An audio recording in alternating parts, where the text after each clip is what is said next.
Is it possible to sell a house without a buyer even stepping foot in a house? I'm going to walk you through my step-by-step process for virtual showing that will have your buyers buying that house with confidence. So keep watching. What's up, y'all? I'm Rachel Haditzes with eXp Realty in Murfreesboro, Tennessee. I've sold several homes with only a virtual showing. You can do it. It is possible. You just have to have the right strategy. And you know what? My last tip is going to completely blow you away. First and foremost, before you show any homes virtually, you have to talk with that client about their comfort level with purchasing a home after only seeing it in a video. Talk with them about what are their deal breakers, because some clients are not going to have the confidence to make that purchase solely off of a video. I'll take one of my clients, for example. They had a lot of artwork. So I would offer to give them virtual tours, but it was never a replacement for the real thing. She just really needed to see that space, to have that spatial awareness, to know that her artwork is going to fit on the walls. They needed walls large enough for very, very large pieces of artwork. On the other hand, I've had clients that knew exactly where they wanted to live and were just waiting on that perfect house. So as soon as I could show them that perfect house, they were confident enough to put in an offer. My first home ever that I sold virtually, sight unseen. I made a whole video about this on my other YouTube channel that I'm going to link down in the description. Once you know that the client has enough confidence to base a decision solely off of a video, then you look at a list of homes on their wish list. Based off the information that they've provided that they are looking for in a home, is there anything on this list that would be a deal breaker for them?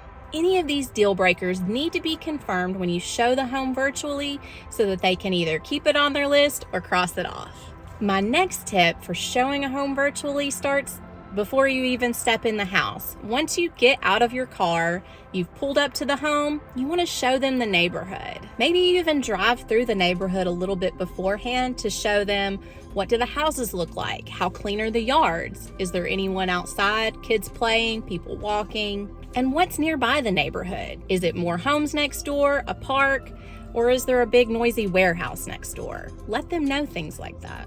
And you might not think about it, but is there a smell? Here in Murfreesboro, we have the Rutherford County landfill that does have a smell if you live within like a couple of miles of the landfill. So if I were to show a home within that small range, that's something that I need to tell them about. As a disclaimer, if we are realtors, we're not supposed to identify a smell. That's something that's left up to the experts, but we can still tell them that, yeah, there's a smell. I don't know what it is, but it's concerning. You can tell them that there is a smell, you can tell them what's in the area, and they can make that deduction on their own. Also, before I enter the home, I will FaceTime or Zoom my buyers from the yard. Show them all the directly surrounding neighbors as well as the front of the home. If you're still watching, make sure to hit that like button so that I know that you like this video. Okay, so now on to the actual virtual showing of the home. My next tip is about speed, the speed of the video.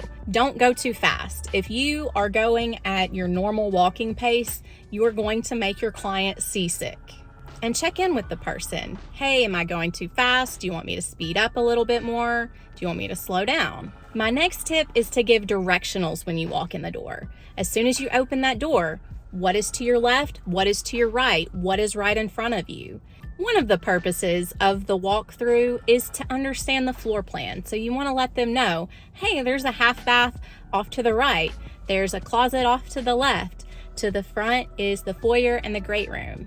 When I'm in the bathroom or in the kitchen, I like to turn on the water and let them see that, hey, it's got good water pressure. Usually it does. I like to open the cabinets underneath the sink and look for any water stains or whatever it could be. I don't say that it's a water stain because we're not supposed to identify things like that, but if they get that visual, they can make that deduction on their own. The point is to give your client as much information as possible so that they can make that decision. I want to hear down in the comments, for your virtual walkthroughs, are you using Zoom or FaceTime or something else entirely? And really, the platform that you use should be dictated by the client. You want to meet them where they are at technologically. Of course, I have an iPhone, so if the other person has an iPhone, I will first suggest FaceTime. Usually they are totally cool with FaceTime. If they are an Android user, then probably we're going to go by Zoom. However, keep in mind that both of these platforms can only be used if the property has cell service. And yes, there has been an issue with this before. So don't let that lack of cell service get in the way of showing that home virtually. What are you going to do? You're going to take a video. Do all of the things that I suggested above in this video, but it's recorded. When you get home, you're going to upload this video either to YouTube as an unlisted link or directly to your Google Drive and send that link to your client. And hey, an added bonus of having a video as opposed to a Zoom or a FaceTime is that it's recorded. Your client can watch it over and over again. They can stop and pause and look at an area closer if they like. And in fact, some may even prefer a video over the FaceTime or Zoom. Again, you want to meet your client where they're at. So this last tip could be really surprising or it's going to be really cliche for you, but one of the most important factors in selling a home virtually is your confidence level. You might not know this, but most agents aren't confident enough to sell a home virtually. They don't know what to do or who to ask for help. And maybe they even feel like they're not very techy, but I'm confident. I know that I can sell a home with just a virtual tour. I'm not afraid of my ability to show someone the ins and outs of a home because I've taken the time to get to know my clients. I know that they're comfortable with a video tour. I'm confident enough to share my educated opinion based off what they told me they like. There are even times when I say, based off what you've told me, I don't think this home is a good fit for you for X, Y, and Z. Just follow my instructions and I promise you, you're going to be giving virtual tours to your clients with confidence. Give this video a like and subscribe with the bell so that you'll be the first to know when I post a new video. I've got so much more to tell you about my life and business in real estate, so I'll see you at the next video.